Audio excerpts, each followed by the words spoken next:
If you're in your 60s and you think it's too late to invest for your retirement, no, it's not. You just have to skip a few steps. Remember, all investing carries risks, so do your own research. I'm not a licensed financial advisor. Now, obviously, the best time to start investing is in your 30s and 40s.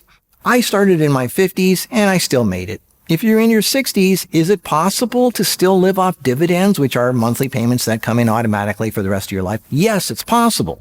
How? Well, you need to have money in an investment account, obviously, and the more money you have in your dividend account, the bigger your monthly payments are. And I explained in the last video how to calculate how much you need.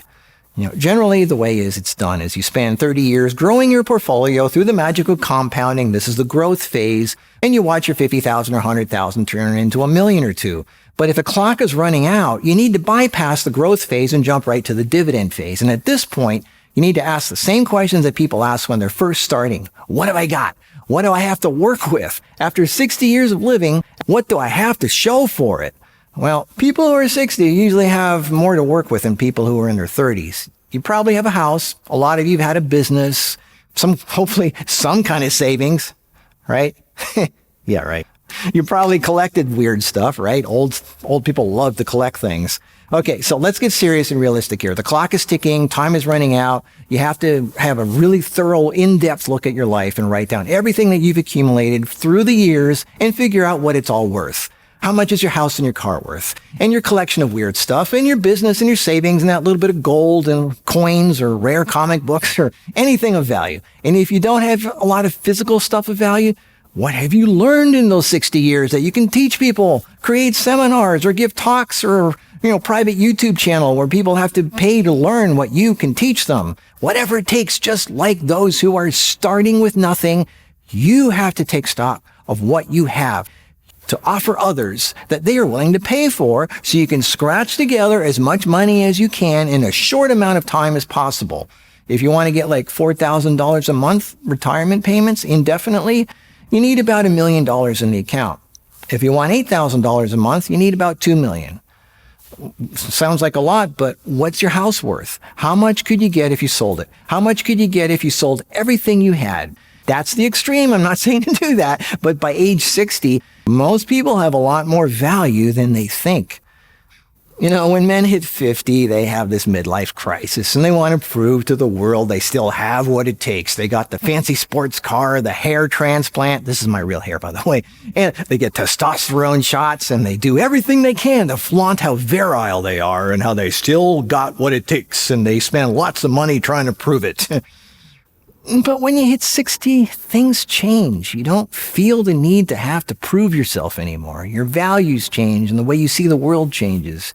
You don't need to flex your muscles anymore. You just want peace. You just want no more stress, no more rat race, no more burning the midnight oil like you did in your 30s. You want security and comfort and a relaxing, more humble life.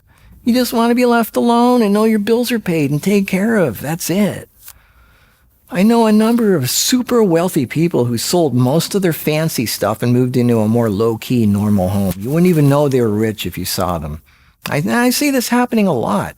Somehow the 60s just mellows people out. They don't need the show-offy, high-maintenance, shiny stuff anymore. So if you're in your 60s, you see this house, and I know you think of that, but this is paid off. And I got this way because of everything that I've been teaching you. I started years ago. I was smart with my money, and I paid everything off. So this is equity. I could use this for my retirement if I had to. If you're in your 60s or 70s, I ask you, do you really still need that big fancy house? Look at all the clutter in your life. It's time to get rid of most of it and live really light. It frees the soul and it takes the burden off your chest. No more expensive repairs and maintenance costs and insurance payments and property tax and registrations and hassles. If you moved into a much more modest, humble home and got a smaller, simpler car, you sold your collections, which you can't take with you anyway when you die, how much money could you get from all of that? $1 million? Well, that's your retirement right there. Now, of course, keep some emergency money stashed away. It doesn't have to be in a pillowcase or a savings account. It could be like government-backed T-bills or something like that where you can still earn a bit of interest. Life doesn't allow you to get too comfortable for too long, including in retirement. Being idle is death. Movement is life. So this is your last great house cleaning. What have you got? And if you watch my health channel and actually take care of yourself, you may be surprised to discover you have another 30 to 40 years to live. It's never too late to start investing, including in your health. So I suggest not to get 100% dividend stocks. Maybe a quarter still goes into growth ETFs. Remember, don't take chances with individual companies at this age. That's for younger people who like to live more dangerously. ETFs are less volatile than individual companies. And of course, the stock market in general has risk, but at your age, you want to minimize that and get into a lower risk, safer stuff. Always have a backup plan. You never know what's going to happen, but it really helps to have a retirement plan instead of no retirement plan. Well, if you have a hobby that can pay you a bit of money on the side, even better.